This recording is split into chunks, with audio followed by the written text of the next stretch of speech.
Vamos a entrar ya en la reflexión de la palabra. Y en esta ocasión vamos a hacerlo en la segunda carta del apóstol Pablo a Timoteo, capítulo 1, versículos 6 y 7.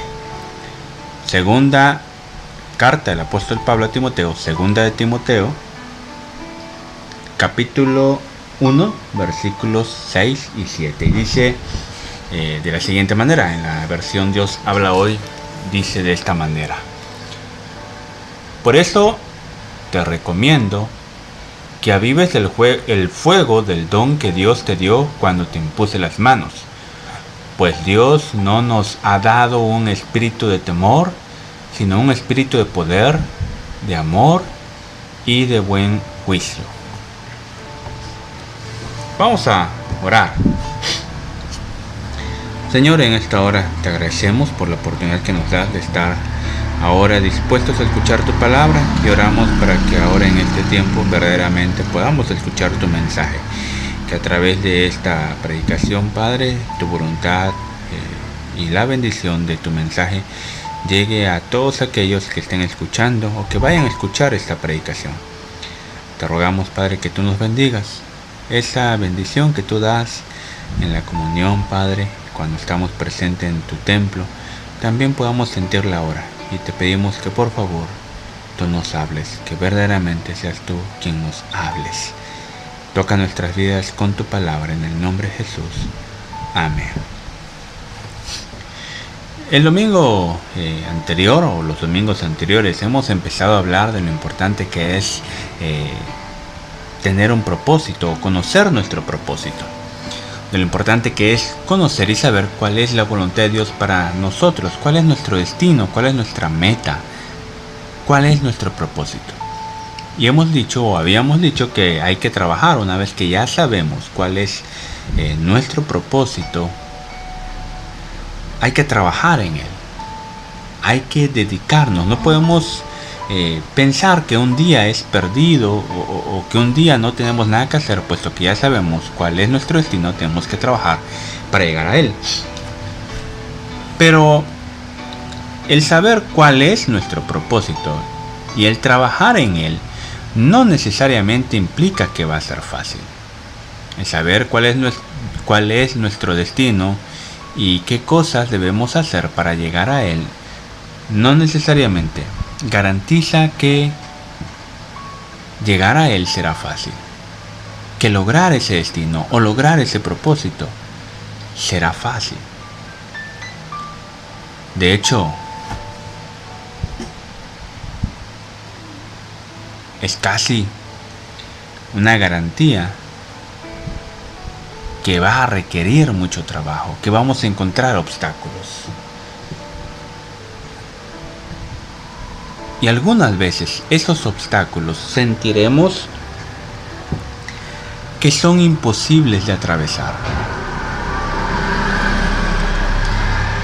Hay ocasiones, o habrá ocasiones, en las que durante nuestro peregrinaje o nuestro camino hacia alcanzar ese propósito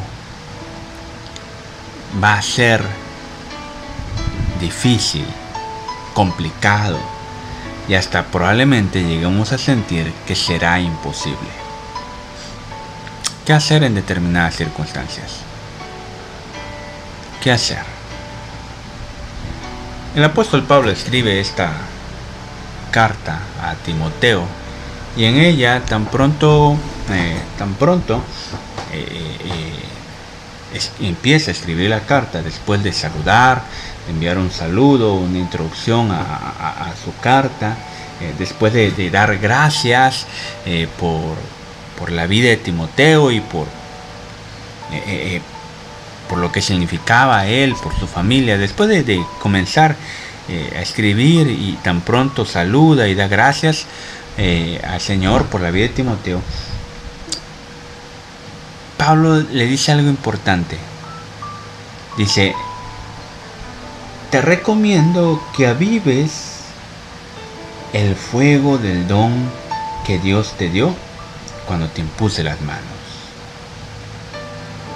Recuerda que Dios no nos ha dado un espíritu de temor, sino un espíritu de poder, de amor y de buen juicio. Dice, aviva el fuego. Es decir, no dejes que se apague el fuego. No dejes que se apague el fuego del don que Dios te dio. ¿Y por qué dice esto? ¿Por qué precisamente le escribe esta carta? Déjame hablarte un poco de las circunstancias del momento en el que Pablo escribe esta carta, para que podamos entender el por qué Pablo tan pronto comienza a escribirlo. Inmediatamente que le dice a Timoteo en esta segunda carta es que no deje que se apague el fuego del don de Dios en él, que no permita que ese fuego espiritual, que esa unción se apague en él. Y en el momento en que Pablo está escribiendo esto es un momento difícil para él, para la iglesia y para Timoteo. Pablo está a punto de ser ejecutado. Cuando Pablo escribe esta carta, Pablo ya se encuentra en prisión. Pablo está encarcelado en espera de su ejecución. Pablo está sentenciado a muerte en el momento en que está escribiendo esta carta. Y prácticamente está en espera ya de que llegue el día de su ejecución. Un poco más adelante, en el capítulo 4, Pablo va a decir precisamente esto. Dice, yo ya estoy por partir. Yo ya estoy por ser sacrificado. La hora de mi muerte se acerca. Pablo está a punto ya de ser ejecutado. El emperador Nerón, que ha decretado el exterminio de los cristianos,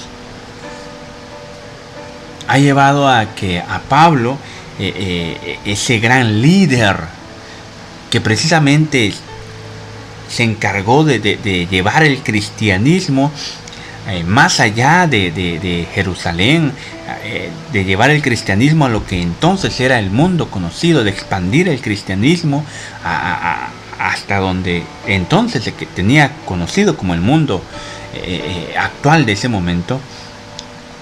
Ese gran evangelista, ese gran misionero está a punto de ser ejecutado porque el emperador Nerón ha decretado un exterminio contra todos los cristianos.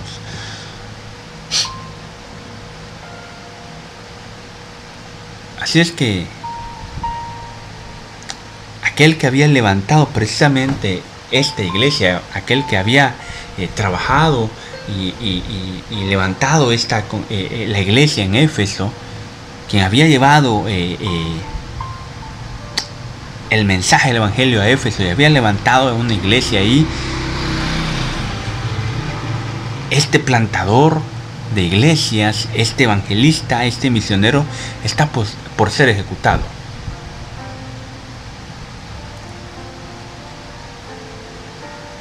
Es un momento difícil. En el momento en que Pablo está escribiendo esto, Pablo está en espera ya de su ejecución. Pero no solo es un momento difícil para Pablo, también es un momento difícil para la misma iglesia. La iglesia en Éfeso está atravesando divisiones. Hermanos que comienzan a abandonar la iglesia por divisiones, porque se han rebelado contra Pablo. Aquellos que habían sido evangelizados por Pablo, quienes habían sido enseñados por Pablo, se han levantado contra él. La iglesia empieza a sufrir divisiones.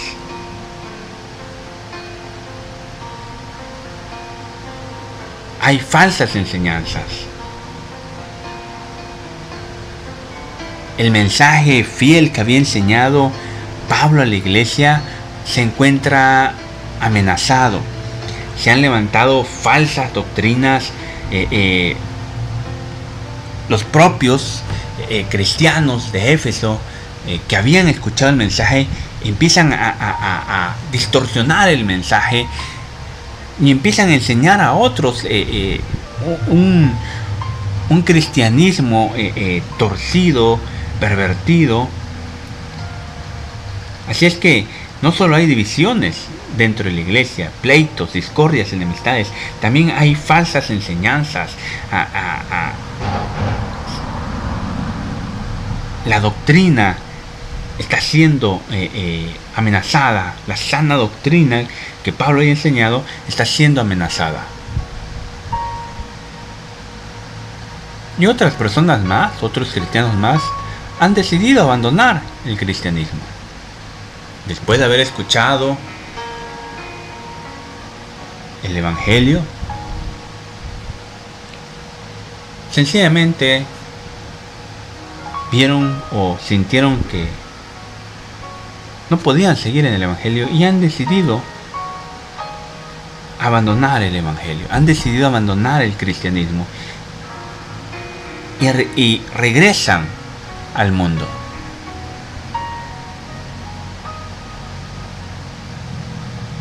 Esto probablemente lleva también a que haya poco apoyo al ministerio. La iglesia está atravesando una crisis, divisiones, enemistades, falsas enseñanzas, personas que abandonan la iglesia, abandonan el cristianismo y regresan a su antigua vida. Poco apoyo al ministerio. La iglesia está atravesando por un momento crítico. La iglesia está siendo amenazada por dejar de existir. La iglesia en Éfeso parece que está siendo amenazada por dejar de existir. Y otra circunstancia nada alentadora es la propia condición física del pastor de esa iglesia. No condición espiritual, sino la condición física. Timoteo es el pastor, el obispo de la iglesia en Éfeso. Es el pastor de la iglesia en Éfeso. Pero Timoteo tiene problemas médicos. En una primera carta el apóstol Pablo precisamente le recomienda a Timoteo que use de ocuparse en cuidar su cuerpo. Parece que Timoteo sufre problemas estomacales o algún problema gástrico y probablemente algún otro problema médico. Timoteo es una persona que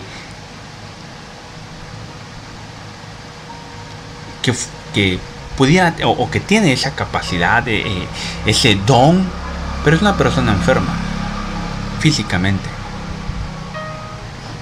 La salud de Timoteo no es favorable en ese momento. Por otro lado también su edad, aunque Timoteo probablemente es un varón de unos 40 años, pero en el tiempo en que Pablo está escribiendo esto, en la época o en la cultura, era todavía muy joven para ser tomado en cuenta como un líder destacable. Precisamente por eso mismo Pablo le escribe que no tomen su juventud como algo sin valor, sin importancia.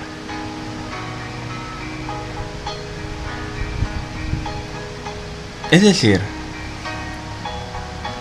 hay circunstancias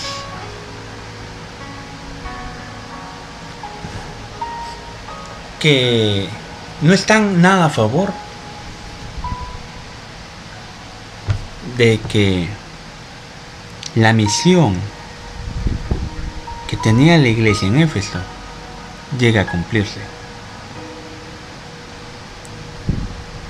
Pablo encarcelado y sentenciado a muerte, la iglesia sufriendo divisiones, desvíos, Timoteo tímido, enfermizo, menospreciado. Cualquiera diría, al analizar estas circunstancias, al analizar este panorama, cualquiera diría que no tiene caso seguir. ¿Para qué seguir si el que levantó la misión lo van a ejecutar? Si el líder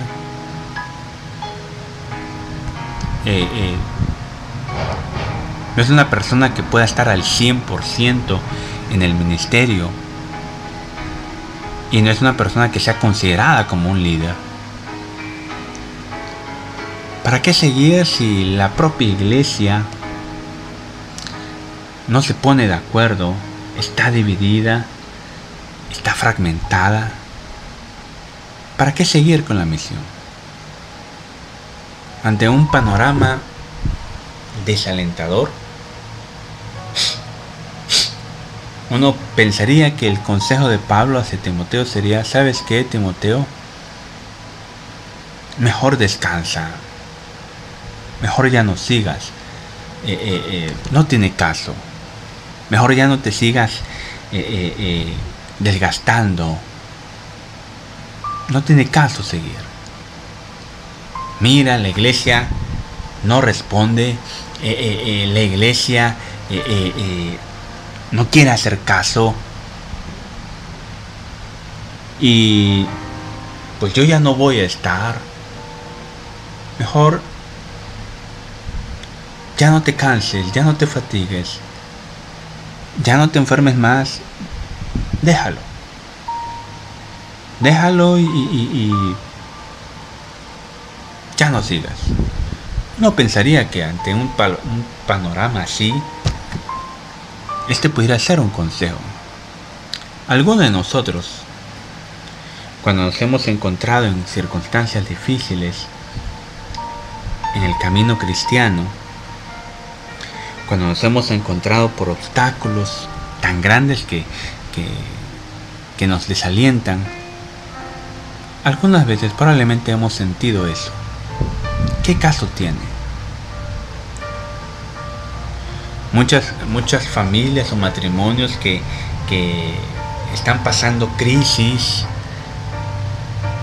que un día se juraron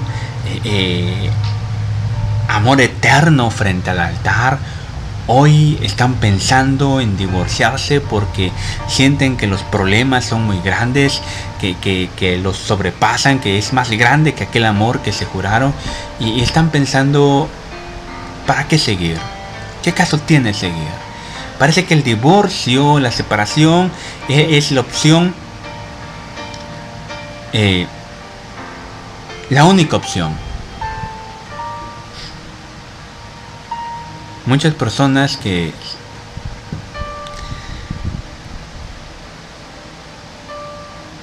un día aceptaron a Cristo y se llenaron de ese amor tan grande, se están encontrando ahora con crisis espirituales, con pruebas, con tentaciones fuertes, que probablemente están pensando: ¿qué caso tiene seguir?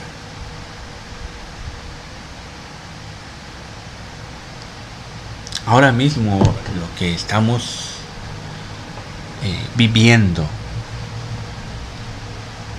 tener que volver a cerrar la iglesia, tener que volver a cerrar los templos por esta pandemia. Probablemente algunos están pensando: ¿qué caso tiene seguir? ¿Para qué seguir luchando? Que alguien más lo haga, yo ya no puedo. ¿Para qué seguir luchando? ¿Qué caso tiene si tan pronto solucionamos un problema, viene otro y y otro, y otro, y otro más. ¿Qué caso tiene seguir? Pero las palabras del apóstol Pablo no son esas. Él, sintiendo ya su muerte cercana, y ante la situación que está viviendo la iglesia, y ante la condición física y emocional de Timoteo, el consejo que Pablo da es: no dejes que se apague el fuego. No dejes que se apague el fuego. Manténlo encendido. Aviva el fuego. Te aconsejo que avives ese fuego, que no dejes que se apague. Nunca dejes que se apague el fuego espiritual en ti. Es como si le estuviera diciendo: no dejes de luchar. Aunque sientas que ya no puedes, que no tiene caso seguir adelante. ¿Para qué seguir en un matrimonio en el que solo hay problemas, solo hay discusiones? ¿Para qué seguir en un camino cristiano en el que hay pruebas y más pruebas y tentaciones y obstáculos? ¿Para qué seguir en una iglesia que está cerrada? Y quién sabe cuándo se reabrirá. ¿Para qué seguir escuchando mensajes? ¿Para qué seguir escuchando predicaciones? ¿Para qué compartir el mensaje del evangelio si este mundo va de mal en peor? El consejo de alguien que está por enfrentar la muerte, por haber seguido a Cristo Jesús hasta la muerte, el consejo es: no dejes de luchar. No dejes de luchar. Aviva el fuego espiritual que se te dio.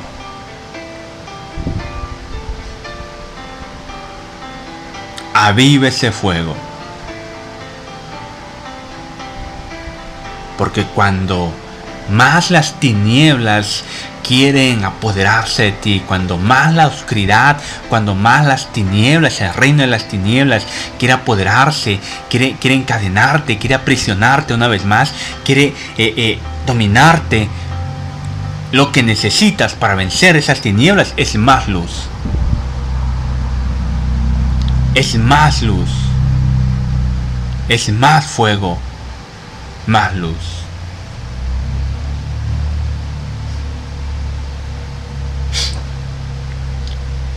La pregunta entonces que podríamos hacernos es: ¿cómo avivo el fuego? ¿Qué hago para que el fuego no se apague? ¿Qué hago para que siga luchando y no me gane el desaliento?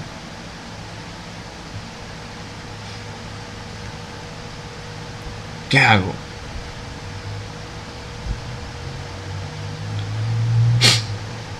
El Salmo 19. El Salmo 19, versículos 7 al 10 dice de la siguiente manera: la ley del Señor es perfecta, que convierte el alma. El testimonio del Señor es fiel, que hace sabio al sencillo. Los mandamientos del Señor son rectos, que alegran el corazón. El precepto del Señor es puro, que alumbra los ojos. El temor al Señor es limpio, que permanece para siempre. Los juicios del Señor son verdad, todos justos.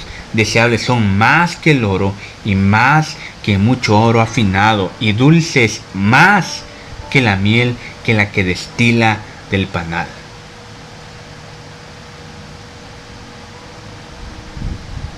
La ley, el testimonio, los mandamientos, los preceptos son los que transforman el alma. La palabra es la que da al alma la fuerza, la dirección, la luz. El salmista también dirá en el Salmo 119, 115, lámpara es a mis pies tu palabra y lumbrera a mi camino. Lámpara es a mis pies tu palabra y lumbrera a mi camino. ¿Qué es lo que da dirección? ¿Qué es lo que me va a dirigir en medio de la oscuridad? Dice el salmista en el Salmo 119, 105, tu palabra. En medio de la oscuridad lo que me va a dar dirección es tu palabra. Cuando no pueda ver, cuando la oscuridad sea tan grande que no me deje ver adelante, cuando la presión sea tan terrible que no me permita ver dirección, lo que me va a poder dirigir es tu palabra. Cuando sienta que no puedo ver más allá, esté sumergido en un mar de confusión, lo que me va a sacar adelante es tu mandamiento, tu palabra. Tu palabra.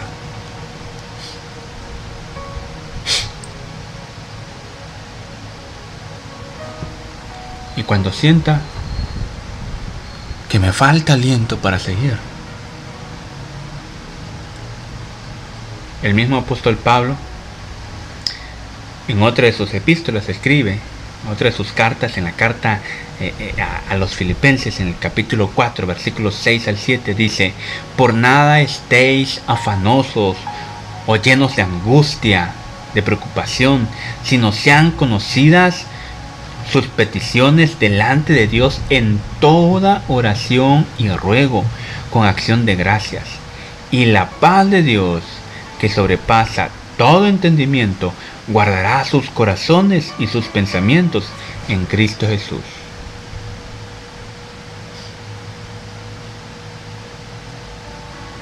¿Qué te va a dar dirección? La palabra. ¿Y qué te va a sostener y te va a dar la fuerza para seguir? La oración.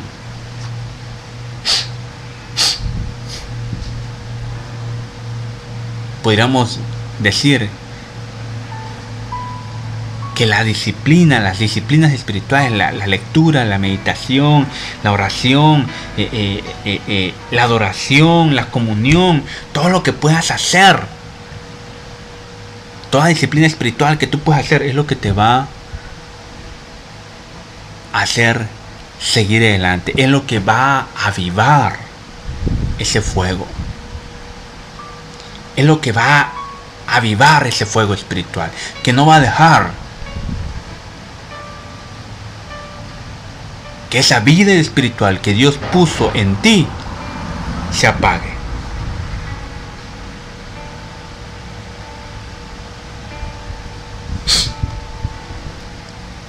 Cuando la iglesia empezaba y los apóstoles del Señor Jesús estaban predicando el Evangelio, ya desde los comienzos empezó a haber opresión.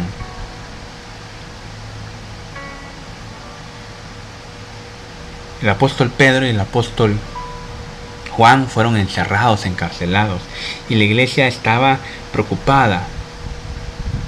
Y lo que decidieron hacer es ponerse a orar.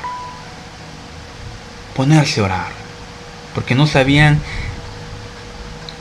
qué más iba a pasar, pero sabían que estaba habiendo oposición, que la misión no sería fácil. Y el evangelista Lucas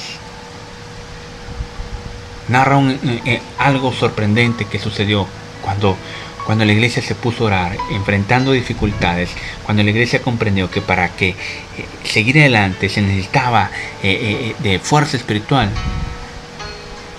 En Hechos capítulo 4, versículo 31 encontramos lo siguiente.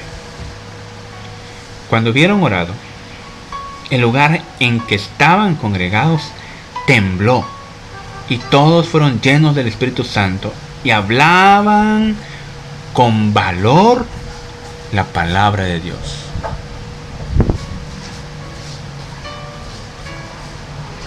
Cuando sientas que no puedes, lo que necesitas es más fuego espiritual, más energía espiritual.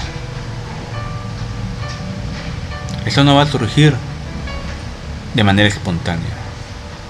La energía espiritual, el fuego espiritual, la fuerza espiritual va a surgir como un resultado de tu disciplina espiritual, de cuánto tiempo tú pases meditando, cuánto tiempo tú estés orando, dedicándote a la oración, a la lectura, a la intimidad con Dios. Recuerda que la vida que Dios te dio es una vida espiritual que depende de tu intimidad y de tu conexión con Dios. Alcanzar tu destino no es fácil. No será fácil. Pero para lograrlo dependerá de qué tan conectado estés con aquel que diseñó tu destino, tu propósito, aquel que estableció tu vida. Aviva el fuego, conectándote todos los días a la fuente de fuego espiritual, nuestro Señor y Salvador Jesucristo. No dejes que el fuego se apague en ti. Que el Señor te bendiga.